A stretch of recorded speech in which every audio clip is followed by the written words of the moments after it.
You're listening to episode 87, Overcoming Shyness and Increasing Your Confidence After Bullying, with Tensie Taylor.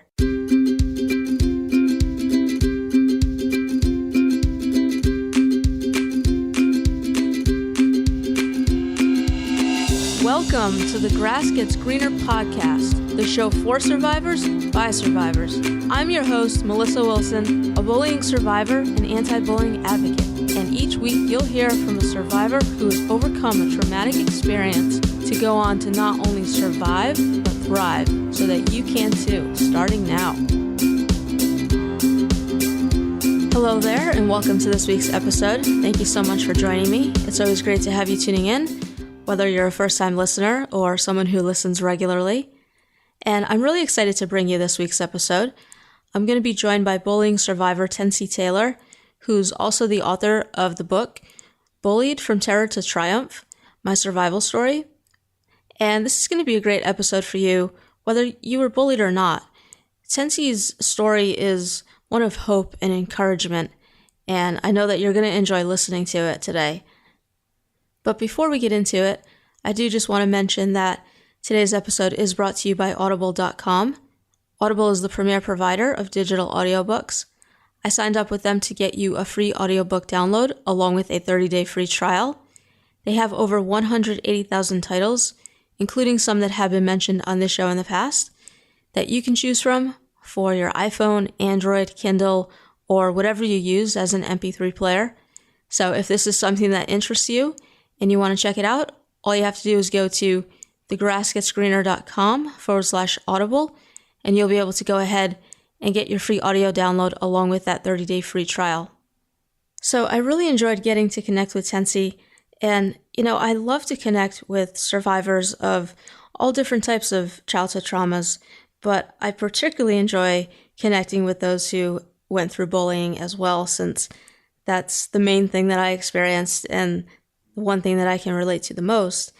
And Tensie and I could definitely relate to each other's stories, and there are some similarities there in the things that we experienced, and of course some differences as well. And if you grew up bullied, I know that what we talk about here today is something that you're going to be able to relate to as well. And even if you didn't grow up bullied, I'm pretty sure that what we talk about is going to be helpful to your situation just the same, because not only do we talk about Tensie's experience of having been bullied from kindergarten through 12th grade, but we get into some stuff that can be helpful in general. For example, we're going to talk about how Tensie overcame shyness and increased her self-esteem and confidence, and how you could do the same for yourself. And we're going to focus on positivity and seeing the bright side of the picture, because Tensie's story is about resiliency and determination.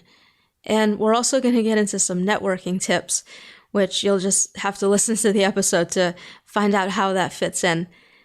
So overall, just lots of good stuff here, and such an inspiring story, and it really is one of hope and encouragement. And so, without any further ado, we're going to go ahead and get into it, and I'm going to bring Tensie on. Tensie, welcome to the podcast, and thank you for joining me here today to share your story with us. Thank you. I'm excited to be able to share my story and give hope and encouragement to others. Awesome. Yeah, and I'm really glad to have you here. So you and I got connected on Twitter, and I'm so grateful for that, because I always love to connect with other bullying survivors. And I also had the privilege of having a conversation with you separate of recording this episode, and we got to share our stories and get to know each other a little bit. And we discovered that there are a lot of ways in which we can relate to what each other has been through. For instance, we were both physically, emotionally, and verbally bullied while we were in school. And there are some differences there as well, of course. But what I love is how well you're doing today. And I'm really excited to have you share your story with the listeners. I know that they're going to be inspired by it. And I'm also excited to have you share with us about your book, which was released earlier this year, where you talk about how you've gone from terror to triumph. So, Tensie, what I'd like to do is start with your experience of having been bullied growing up and have you share with us what you'd like us to know about that. And then we'll make our way through your journey and get to talking about your book and all the amazing things you have going on today. So how does that sound to you? That sounds wonderful. Thank you. So, as you and I talked on the phone earlier this week, we do have many similarities with bullying. And I know yours was in middle school and mine was unfortunately from kindergarten through 12th grade, 13 No, yeah. life. And it all started on my very first day of kindergarten. I tell people I have a very good memory. And so it was August the 25th, 1992. I was 5 years old. And I remember vividly getting off of the school bus and a student who was much taller and bigger than me grabbed my book bag from behind, unzipped it, and threw all of my belongings on the floor. My pens, papers, my Barbie coloring book, everything came tumbling to the ground. And I just knew that at least one person would come to my rescue and help me up or stop the other students from laughing and picking on me. But no, they didn't. A crowd of students gathered around and they just pointed and laughed at me more. And it took everything in me not to cry. I bent down, I picked up everything that the bully had thrown on the floor, put it in my book bag, and started towards my teacher's class. And that was my first day of school in kindergarten and the first day of being bullied for the next 13 years of my life. And I'm a very small, petite person, barely weigh 113 pounds now at 28 years old. So I've always been little.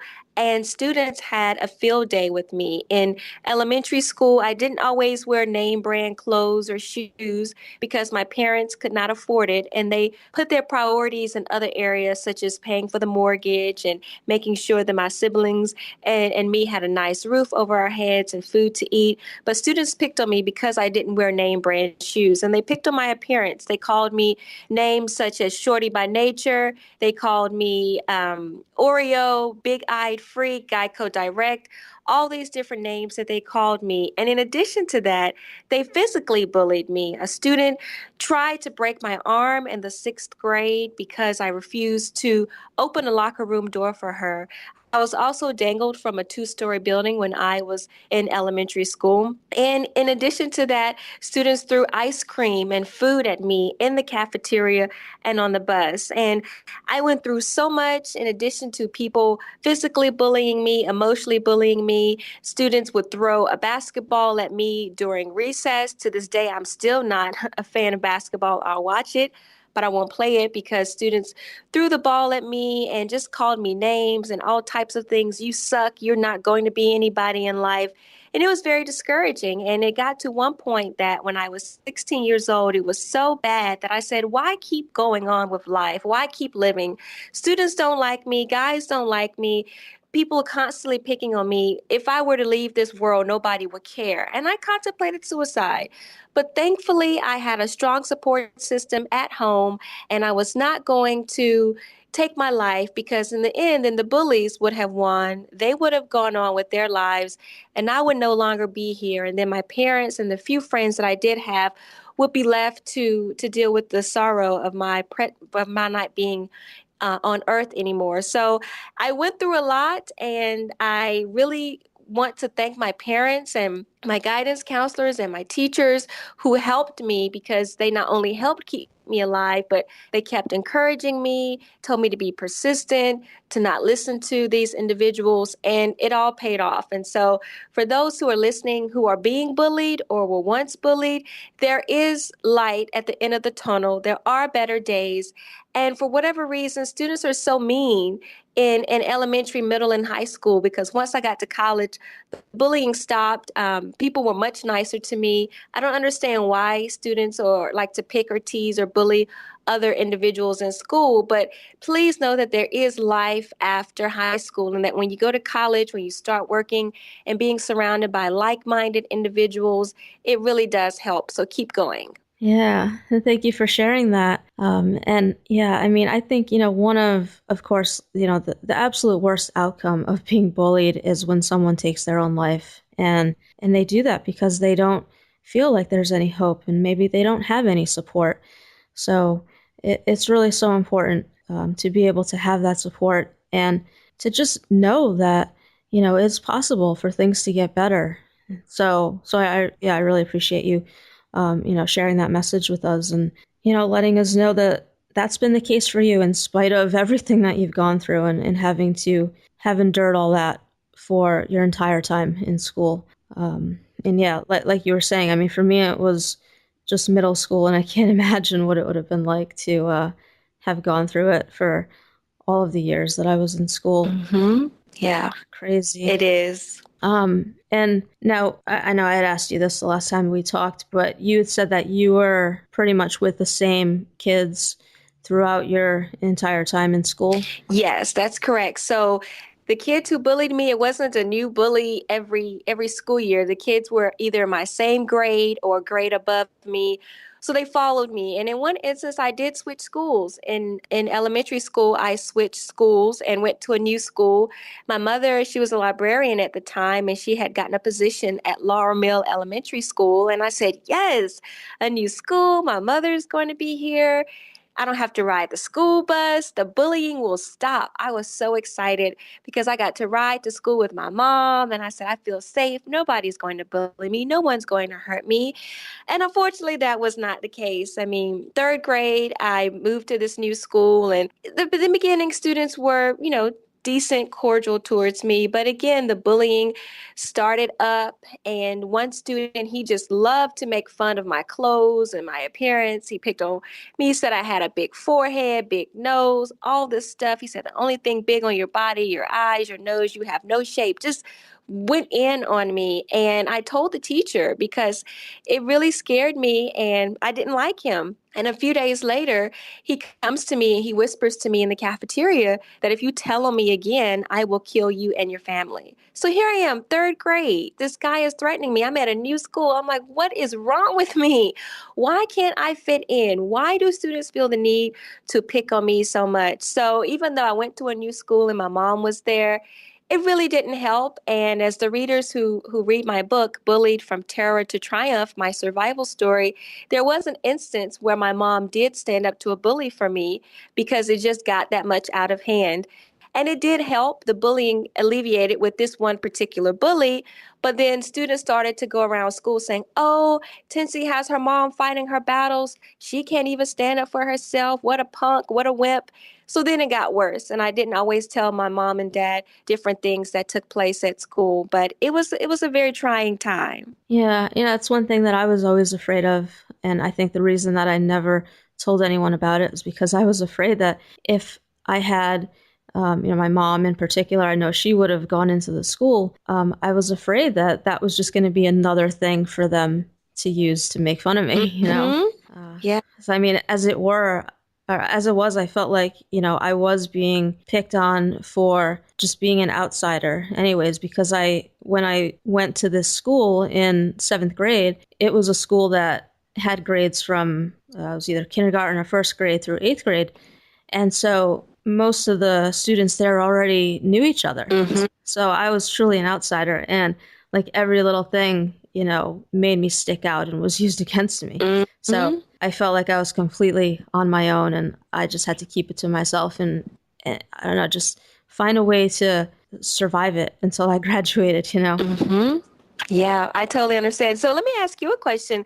How did you Sure. deal with it? I mean, what was your outlet? Did you write? Did you sing? I mean, what got you through the bullying? If you didn't share with your mom, there was something that kept you going that, didn't make you give up. Yeah. I don't know. I think it's something I've definitely thought about because I didn't have like a lot of things going on for me. I didn't have really any outlets. I went to school and then I went home and I was very sheltered and I didn't get together with friends or anything. So I don't know. I felt like even though I was going through all of this, like somehow I was still pretty resilient, and just through like sheer will, I was able to get myself through it somehow until I could get to a point where I could reach out to others. I don't know. I'm just grateful that, somehow I was able to get through that. And I mean, I don't even remember like contemplating suicide or anything at that point. Like for me, it was just like, I guess I was just stubborn and I'm like, no, I'm going to get through this. I'm going to do it, even if I have to do it all on my own, you know. Yeah, you had that resiliency, and look where you are today. So that Yeah. resiliency paid off.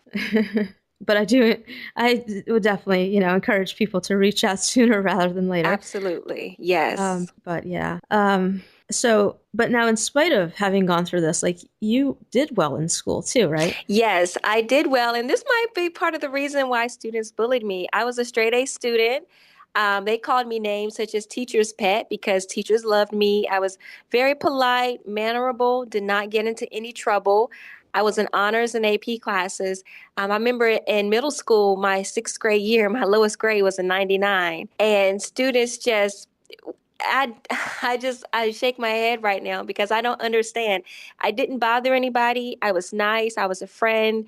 I did well in school. I have no idea why they felt the need to belittle me and bully me, but I think it came from insecurity and jealousy.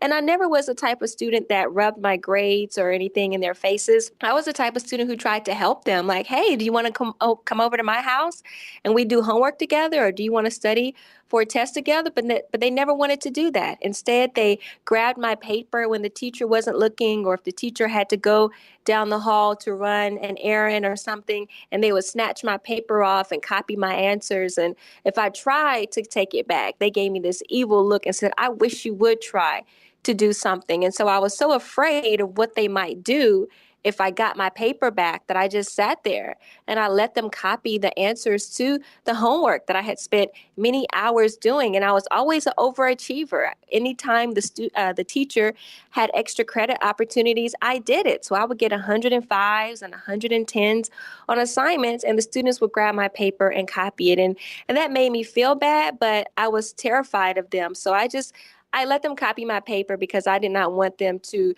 physically harm me later. So I was a very good student in school. Did being picked on for that ever make you feel like you wanted to not be as good of a student? Do you Yes. know what I mean? Yes, absolutely. Actually, there's a chapter in my book called Failing to Fit In. And I deliberately started to fail to fit in. I remember there was this one night I had an epiphany, and I closed my book and I said, "Why do I have to be such a good student?" I said, "I'm a good student because I study hard.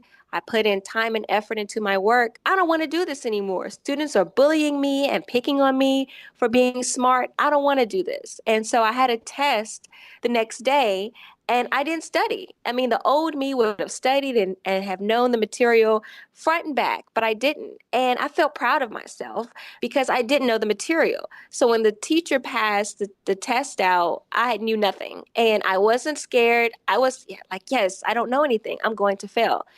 And I failed. I got a 58 on this test. And amazing, the same students who had bullied me and called me a geek and a nerd were now high-fiving me. "Oh, Tensie, I failed. You failed too. Hey, we both failed. Let me walk you to your next class." And That's I was crazy. baffled. I'm like, really? They are high-fiving me and celebrating me because I failed.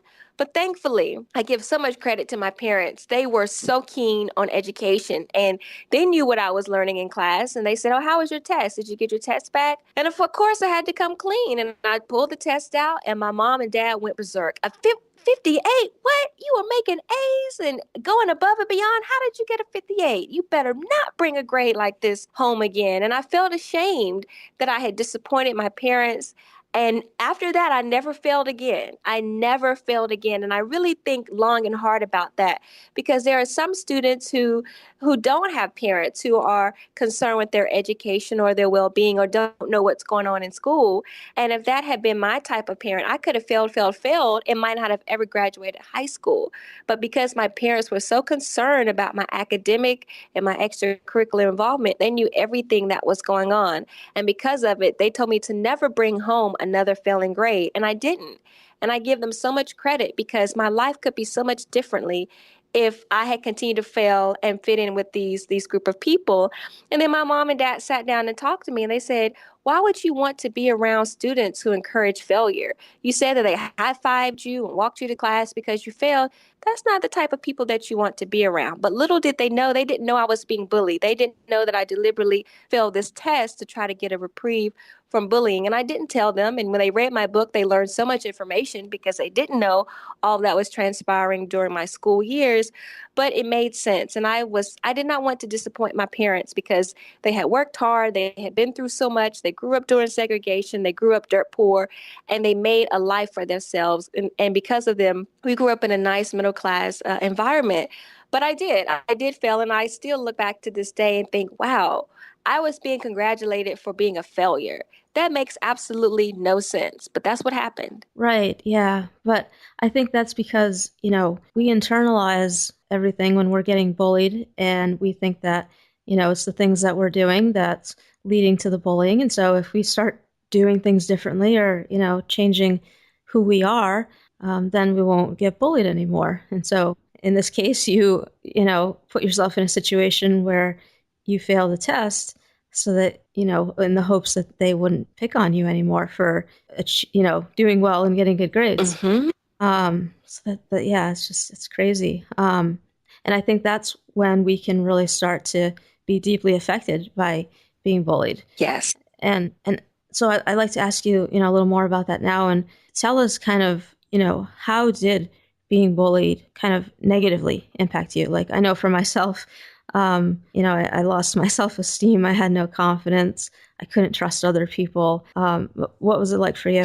Very similar to what you just described. I had low self-esteem, and like I said, I'm very small. I keep mentioning that because I still am self-conscious about my size. I want to get to 120. That's my goal. I still think I'm too small, but it comes from, again, the bullying. I mean, students called me anorexic in school. They said I looked like a skeleton, and I ate. I mean, people look at me because I'm tiny, and they make comments even to this day, you don't eat. I eat a lot of food. I eat 2 platefuls of food, but I just have a high metabolism. So I was healthy. It wasn't like I was anorexic or any of that. I was very healthy, but I'm just naturally small because of my metabolism. But one thing that greatly affected me up until my first day of college was my eyes. And so I'm very self-conscious about my eyes. They are big, and students did not help that situation. As I mentioned earlier, they called me names such as big-eyed freak. They called me Geico Direct because they said I look like the gecko from the Geico commercial. And they called me just all types of names. And I was so self-conscious about my eyes that I would go home at night and I would go to Yahoo. Google wasn't as popular then, but I would go to yahoo.com and I would type in how to make big eyes look small. And then I would type in reconstructive eye surgery because I have to do something about it. And then I had an idea. I said, well, let me call on God. And so I took a picture of my sister because I thought she had normal eyes, smaller eyes.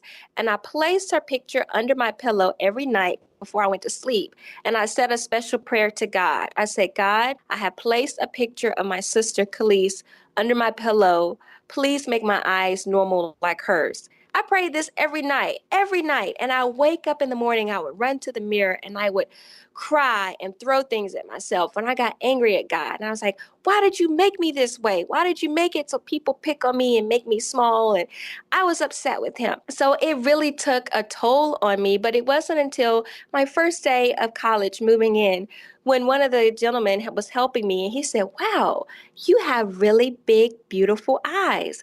And I wanted to cry. I wanted to cry because every day at school, some people would even tell me, oh my gosh, Tensie, don't look at me. You scare me with your big eyes. I even had a friend tell me, you would be pretty if your eyes weren't so big. Everybody had comments to make. But as I've gotten older, big eyes are in, and everybody wants to try to make their eyes look bigger and brighter. And now I am proud of my eyes. I'm not as self-conscious about my eyes. I'm proud of them.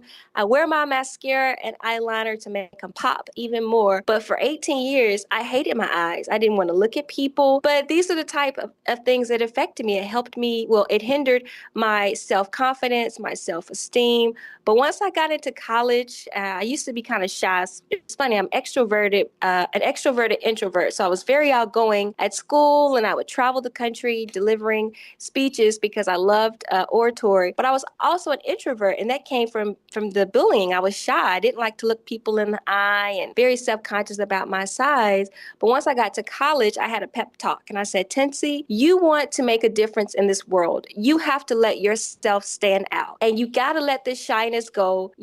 This guy said you have big, beautiful eyes, embrace it. And I would write down 5 things that I liked about myself, and I would recite them every day. And that helped to increase my self-esteem and my confidence. And today I'm fine. If somebody were to say you have big eyes, I would say, thank you. The old me would have put my head down in shame, but I'm proud of who I am because this is the way God made me, and I finally accepted that, and I'm happy. That's awesome. We should all be able to be proud of who we are, there's nothing wrong with, we're all individuals, we're all unique, and we should all be respected for who we are, and as long as we're not hurting anybody, Exactly. Now, the shyness piece, now that's an interesting one because I became very shy as a result of the bullying, and maybe I was a little bit shy before then as well. But I always felt like, that was like the most difficult thing for me to work on overcoming. And, I'm still a little bit shy today in certain situations. But like, if for anyone, listening who maybe is, feels that way too, like, do you think that it's continually putting yourself out there and making yourself uncomfortable that helps you to get over that? And I love how you made that list of 5 things that you'd say to yourself every day that you like about yourself. I think that's such a great idea. But yeah, I think for myself, one of the things that's helped me the most is just to put myself out there. Mm-hmm. Would you say that's helped you as well? Yes, absolutely. Putting myself out there and putting myself in uncomfortable situations. Going up, I tell my students, I work at USC, I tell my students all the time, networking is so important. And some of the students are like, oh, but Miss Tensie, I'm shy. I'm like, sweetie, that's okay. You could be shy, but I promise you, your being shy is not going to get you as far in life as if you are a confident individual. And so I would go to different networking events, and I would see a group of people talking, and I would take a deep breath, and I was like, okay, Tensie, I can do this. And when I would see that there was a break in the conversation, I would go over there and I would introduce myself. And before I knew it, we were having a great conversation. I learned about what they were doing. They learned about what I was doing. We exchanged contact information, kept in touch.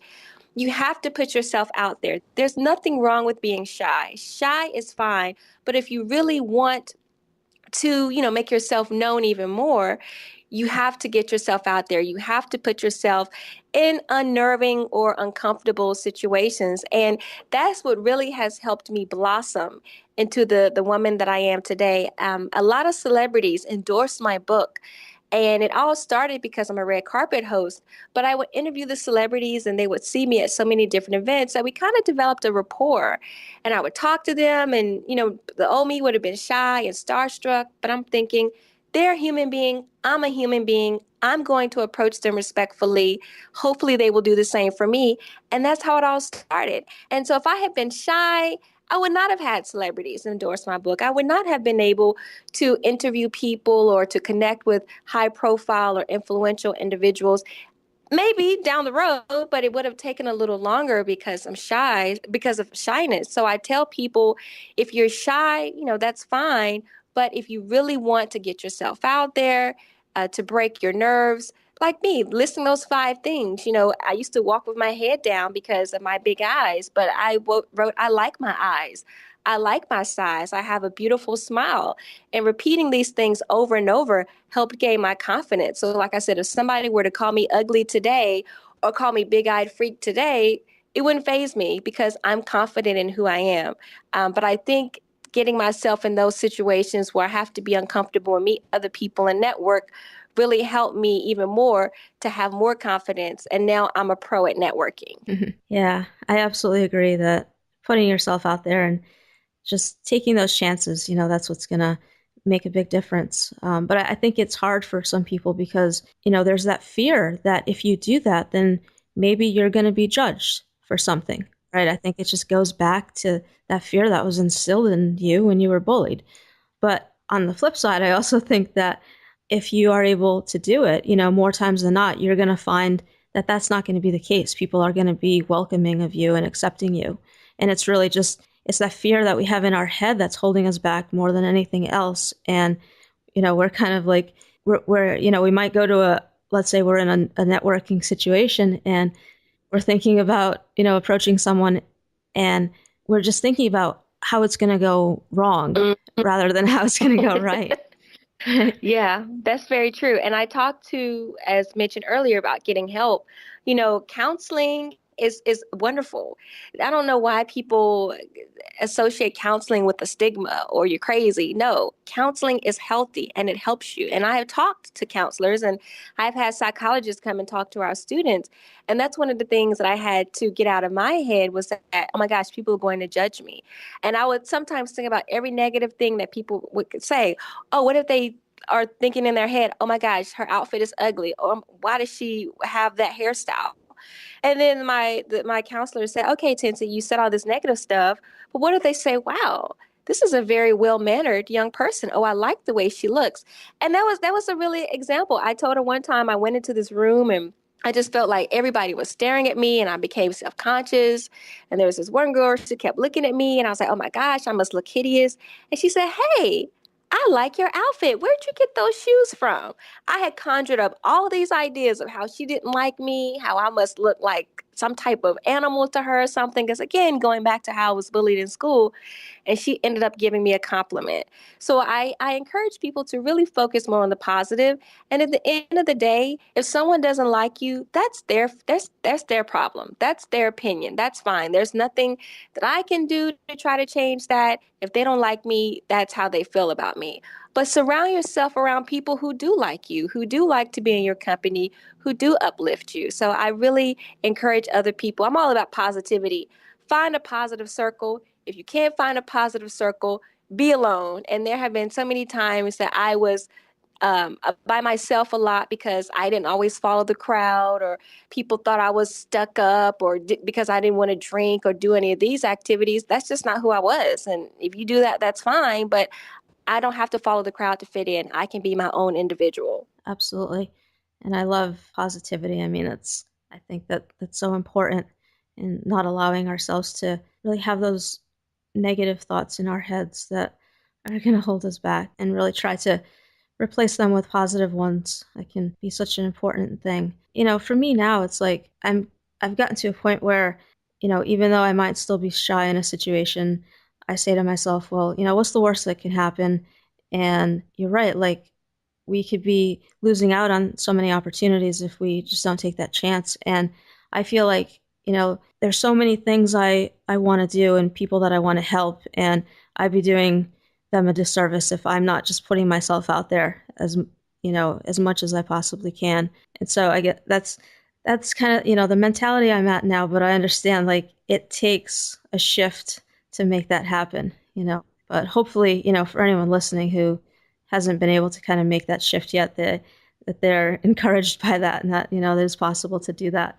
Absolutely. And also, I want to say two things on that. One, I mean, E20 podcast connected us through social media. I never would have Yeah. met you without social media. So, what happened if I would not have tweeted you back? I would not Right, have had exactly. the opportunity to hear your story or to be on your podcast. So you're helping me, and then in turn, I can help you. And then two, I tell people that it's baby steps. I don't expect people to go to a convention and meet 300 people tomorrow. No, if you're shy, that's okay.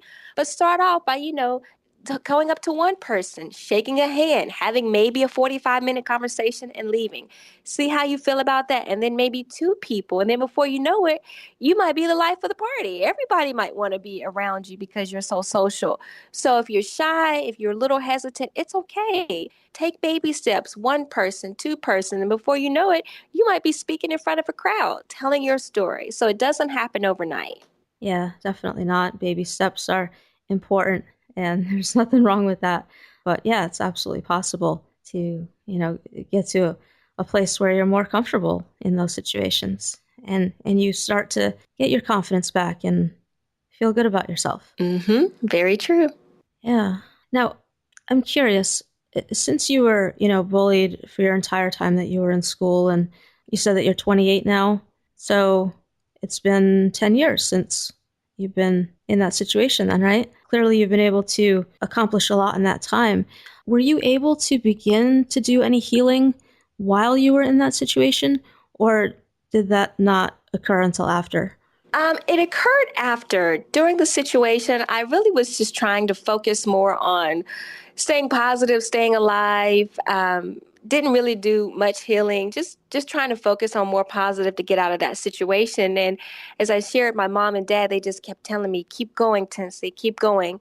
These same students who are bullying you now are going to be the ones who need your assistance later in life, or going to try to be associated with you. Just keep going. And their words held true. And so once I got to college, I surrounded myself with like-minded and positive individuals, and all of us wanted to do well in life. So the bullying definitely lessened. But it just, in the moment is tough. And one of the things that I wish that maybe I would have done if I had shared with my parents earlier is they could have, enrolled me into a counseling session, or, talk to a therapist to help me eventually increase my self-confidence. I mean, I did get it later on, years later, but if they had known what was going on, to talk to a therapist, that could have helped me. And I think that would have made a difference, because sometimes people don't come into their shell. I mean, I've talked to other people who have been bullied, and they still kind of stay to themselves, and don't want to come out. And they really do suffer from low self-esteem and depression. So that's why I'm such an avid proponent of talking to a psychologist or a therapist while you possibly can. Yeah, and that was something that definitely helped me as well, for sure. Now, when did you start writing your book? I started writing my book last year. So I began writing April of 2015, and it came out in January of this year, 2016. And so I call it my baby because it took 9 months. And the story was just in me. I didn't have to really write a lot. I would just, as soon as I got off work and got home, I would start typing on my laptop. If I had a few extra minutes here and there, I would write down a few ideas and theories and concepts. And I mean, before I knew it, I had 100 pages, and then it was 200 pages. So I would keep my phone close by me, and I would listen to a song on the radio. I'm like, oh wow, maybe I could change the words to this song and make it to one of my book titles. I mean, inspiration and influence came from everywhere. And I mean, since I've always had my story in me, it was very cathartic and healing to write everything down. And not to give away too much to the listeners, but I tell not only about being bullied, but I was sexually assaulted when I was younger, and I share with that as well. So no pun intended, I'm an open book, and I tell everything. But it's really brought about healing and conversation to try to help as many people as I possibly can. That's great. And was it difficult for you to go back to that time to write about those experiences, or were you in a place where you were able to do that and not be too affected by it? Sometimes it was difficult, and I would be typing, and the next thing I know, I'm looking down and there are teardrops on my laptop because I'm just remembering that day. I mean, like I said, I remember everything. Some people block the memories that happened to them, but I remember everything from what I wore to what the person said. And I cried because I went through that, but I also cried because I made it. I came out on top. And those students who told me I wouldn't succeed in life or I wouldn't become anybody, I made it. I smile now because I'm like, you were wrong. And I proved you wrong. And I am doing my part to make society a better place. So most of the time, it was pretty okay. But for the pretty bad times with me being dangled from a building, or the student trying to break my arm, or being assaulted at 14, those did bring tears to my eyes. But for the most part, I was okay. Yeah. And now how are you doing today? Like, are there things that you still struggle with, things that you have to continue to work on? Today, I'm happy, and what's funny too is that a lot of students who knew me in school, they didn't really know I was bullied because I put on a facade. I put on as if everything were okay. I smiled, and inside I was crying. I was crying terribly on the inside. But today I am happy. I'm confident. As people tell me, I'm living the life. The only thing that I struggle with is, like I said, my weight. I really would like to be 120. I'm 114 right now, because I still think I'm a little too small. But again, it's just my metabolism. And my mom tells me, enjoy it now, because when you get older and have kids, the weight will come. But I'm happy. And I mean, I'm living a wonderful life. I'm thankful to God for all of the opportunities that He has given to me. I work at USC. I have my master's degree. As I mentioned, I'm a red carpet host in Hollywood. So I've had the chance to attend and be on the red carpet for the Oscars, the Grammys, the BET Awards, the People's Choice Awards. I keep a spreadsheet of every award show that I've attended. I've been able to go to celebrities' houses and interview them. I have met and interviewed more than 300 celebrities and traveled to 17 countries, and I have won more than 330 awards in my life. And I'm only 28. So I tell people that, not in a bragging way, but to let people know that when you really have your mind set on something, and yes, people might try to break your spirit, they might try to deter you, they might say all these negative things about you. But if you have a strong support system, if you have resiliency, just like you, Melissa, you are very resilient in your efforts, then you can accomplish anything that you set your mind to. And many of the people who bullied me, they see me on social media. They see me on Wheel of Fortune. They see me at the Grammys. They see me talking to Beyonce's mom, and now they want to know me. Oh, I know her. I went to school with her. We were in fifth grade together. And I have no Right. animosity towards them. I've forgiven them and I've moved on with my life. But it would be nice if they would at least own up and apologize. Many of the people who bullied me did reach out to me through social media. And I'm like, well, do you not remember how you treated me? And they're like, oh, girl, I was just playing. You know how kids are. It wasn't that serious. Still not owning up to it, because if at least they owned up to it, we might can at least be cordial, but you still Mhm. won't own up to it. So I really don't want to have anything to do with you. And so one of my favorite quotes is, success is the greatest revenge. I don't have to brag about my accomplishments. I don't have to show people where I am.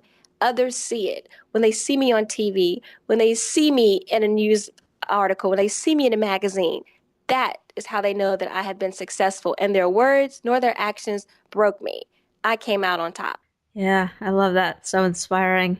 And yeah, one of my favorite quotes, which is very similar to what you just said, is the best revenge is a life well lived. Mm-hmm.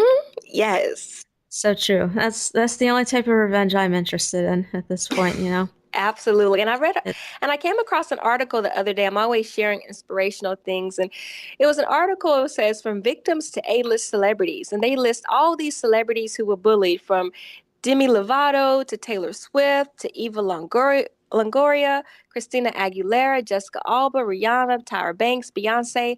All these people were terribly bullied in school. But look at where they right, are today. right. I mean, I know exactly. Mm-hmm. Exactly. Yeah. Now, how did you get involved with, being able to work on the red carpet and go to all these events? It actually, I always tell people, you never know who's watching you. So be mindful of how you treat others. I was at an event in Hollywood. It was about 2013. And I had been asked just to attend this event as a guest. And I was just being me, friendly and polite and cordial. And this lady comes up to me and she says, I have an online network. And, I watched you. You seem to be very poised and nice. Would you be interested in being a red carpet host? I said, sure. I've never really red carpet hosted before, but I'll give it a gander. So she gave me her card and I followed up. That's the key. If someone gives you your card, follow up. And so I Mm-hmm. followed up with her and she took me on a trial run to an eatery in Santa Monica, and I interviewed the chef, and it was a great day. She said, okay, I like you. You're going to be part of the team. And I did some training with her to how to do green screen and hold a microphone and all of this fun stuff. And I'm a natural, because I have been speaking since I was 3 years old, and I know how to relate to people, whether it's a 5-year-old little kid or 90-year-old grandmother. I know how to relate on their level.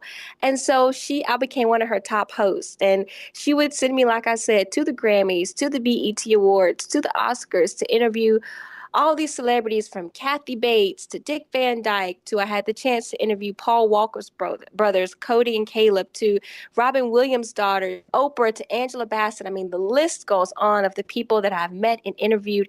And because of I care about the celebrities and the nonprofit organizations that they face and are part of. So I would, ask them, what type of role did you get? Or how did you know you always wanted to become an actress? And they will always say, wow, thank you for giving such a kind interview. Because a lot of times in this Hollywood world, as we see in the media isn't kind. So again, just following up with this lady and being very nice and polite, she saw that in me. And she asked me to come join her team. And it's been 3 years now, and I've been on more than 175 red carpets. That's incredible.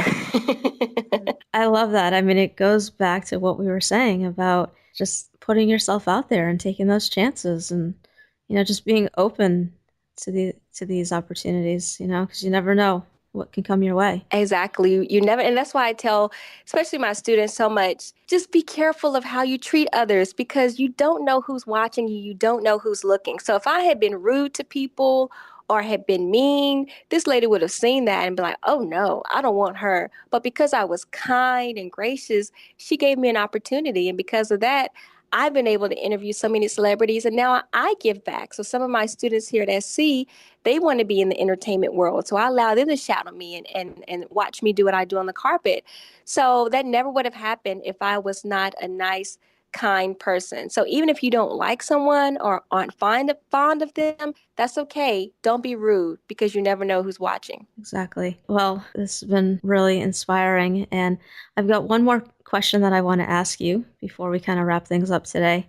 And that is, given what you know now, if you could go back to when you were going through your tough times and give yourself one piece of advice, what would it be? My piece of advice, and I also mentioned this in my book, so go buy the book too, I wish I would have told my parents earlier because I think they would have enrolled me in martial arts classes. That's the only thing. I would not change anything else about my life. And I think if I had maybe just stood up to one bully, then the other bullying would have stopped. And I'm not condoning violence, not at all. But if someone is trying to break your arm, if someone is dangling you from a 2-story building, if someone is hitting your head against the locker, you need to defend yourself. And I didn't defend myself. But because I was afraid, I didn't have any martial arts training. I was small. They were much bigger than me. I was afraid. But I really feel like if I would have had that training, I could have been able to, quote, fight them off and they would have left me alone. But then some people tell me, well, Tensie, it's unfortunate that you had to go through that, but it's also in a way a blessing because even though you had to go through that, now you're open and you're telling your story to help other people, to give them advice, to give them statistics, to give them resources so as not to, have 13 years of bullying like you did. So again, like I said, I'm very positive. I always see the bright side of the picture. And so, yes, I did have to go through that. But now my book and my conversation and my speaking engagements are allowing me to help other young people. And so if you're being bullied, tell a teacher, tell an adult. Again, only resort to fighting back if you have used all measures. If you've told a teacher, a principal, administrator, and nothing's been done, or if you're alone and a bully corners you and tries to harm you, please fight back because that is life or death. There was a situation a few months ago where these girls were recording these girls bullying and beating up this girl in the bathroom. I mean, there were 2-3 video cameras in there. They're recording on their cell phone. Nobody's trying to help the girl. Everybody's beat her, egging the bullies on. And what happened? This girl died. They hit her head on the sink and she died. So be proactive. Tell someone, take this seriously. And teachers and administrators, please, if a student is coming to you, listen, don't say, oh, well, toughen up. Or you need to have tougher skin. Or they're just words. Get over it. No, because there have been many times when these are the last words that a student who's suffering hears. And they feel, no one cares. I have no way out. I tried to talk to my counselor. I tried to talk to my teacher. They don't care. And then the next thing you know, they've taken their life. So please, be kind, be encouraging, but most important, listen. Absolutely. And yeah, we all have that right to defend ourselves. It's not, you're right. I mean, it's not condoning violence, but we have that right to defend ourselves if we're in a situation like that. And I think for a lot of people, they don't feel like they can, or they're scared to. And I mean, that was certainly the case for me. But, yeah, it's okay to stick up for yourself and definitely reach out. And, if we have anyone listening right now who is being bullied and feels like no one's listening to them, then, just know that, I care and Tensie cares and we hear you and you're supported. So please just reach out and know that you're not alone. Yes, absolutely. And that's what has been done. So find me on Instagram. My name is Tensie Taylor, Tensie Taylor, or Twitter, Miss Tensie, Mstensie, or my Facebook fan page, Tensie J. Taylor. And I always give my social media information when I do interviews, because after the interview, people have reached out. After I did an interview in Atlanta, someone reached out to me and he said he was bullied terribly because of his lips. But after years, he finally became confident in who he was. So many people have reached out and I respond. If you send me a message or any of that, I will respond and I will listen to your story and I will respond back and give you hope and encouragement. So seriously, like Melissa cares, I care. There's so many anti-bullying networks. And if you are getting that low or depressed where you are considering suicide, please call the 24-hour suicide prevention line. They are here to help. They are here to listen to you, but reach out to someone because we do care. Absolutely. All right. And I know you just gave us your social media links there, which I'm going to have on your show notes page. Where can people get your book? So people can purchase my book. It's again entitled Bullied From Terror to Triumph, My Survival Story. It is available online through Amazon, online through Books A Million and Barnes & Noble. And again, if you reach out to me through social media and say, hey, can I have an autographed copy of your book? I will do that as well. Just email me or message me through social media, provide your information, and I'll send you the cost of it and I'll autograph it for you. And I'm very passionate about this cause. So I really hope that people will buy my book. And again, it's about bullying, but also it's about overcoming obstacles and diversity. If someone might not have been bullied or is being bullied, but is going through another trying time in their life, my story provides what can happen when you have resiliency, determination, persistence, and faith. So if you feel like, hey, I'm not being bullied, this doesn't relate to me, yeah, maybe not in that aspect, but I'm sure you've overcome some type of adversity in your life. And my adversity was bullying, but I also share how I got over that. So if you're young, old, I received the nicest phone call the other day. This lady, I was on a radio station in North Carolina, and this lady, the radio director, called me and she said, Tensie, this lady wants to speak to you. She doesn't have email. She doesn't have Facebook. She can't write a review on Amazon, but she wants to speak to you. I said, sure. Yes, ma'am. Put her on.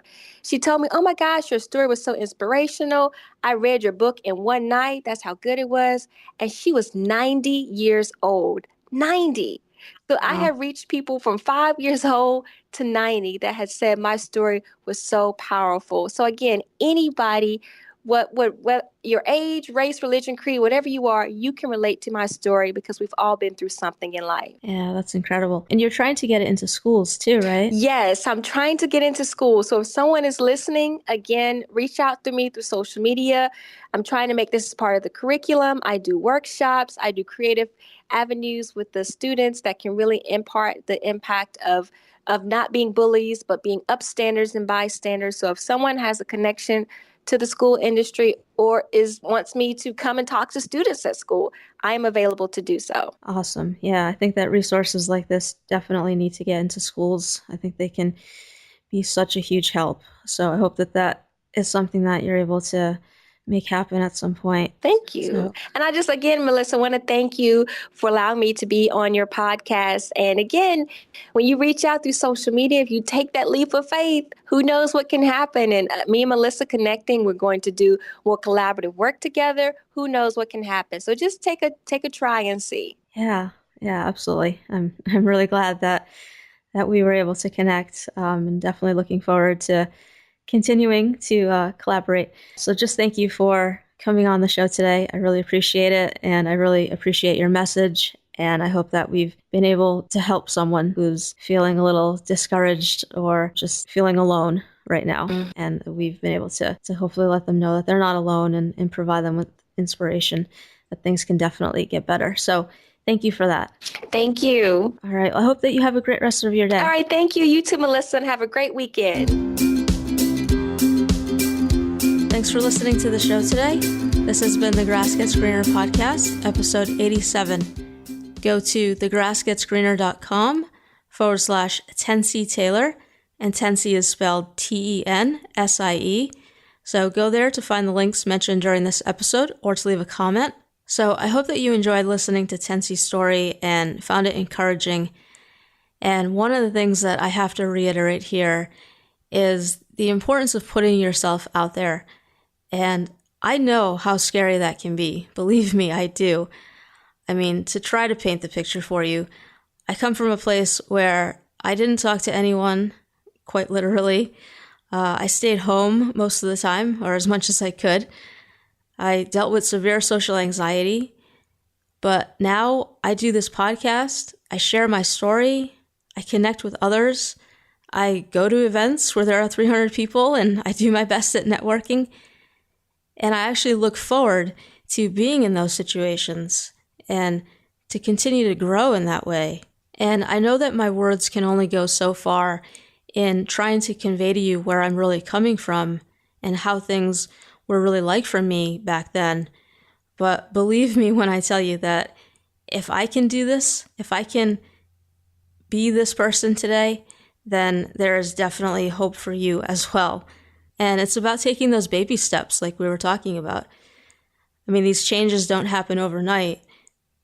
They happen gradually by taking those baby steps, and eventually you'll get to a point like I have where I can look back at how I used to be, say 15 years ago, and can't even fathom sometimes how I've been able to get to where I am today. Because back then, there was no hope for this. And it wasn't even like a blip on my radar, you know? So just know that there is hope if you want to get to a point where your past doesn't hold you back from being the person that you want to be and showing up in the world the way that you want to. And come back to join me for the next episode, where I'm going to be joined by Minister Annie Bell, and she's going to talk about overcoming sexual abuse and going from thinking life's not worth living to having a life that she loves. And if you want to check out that deal from Audible, that's over at thegrassgetsgreener.com/Audible, where you can get the free audiobook download along with a 30-day free trial. And please don't forget to head over to iTunes or Stitcher to leave the show a rating and review so that we can reach as many survivors as possible. And as always, have hope.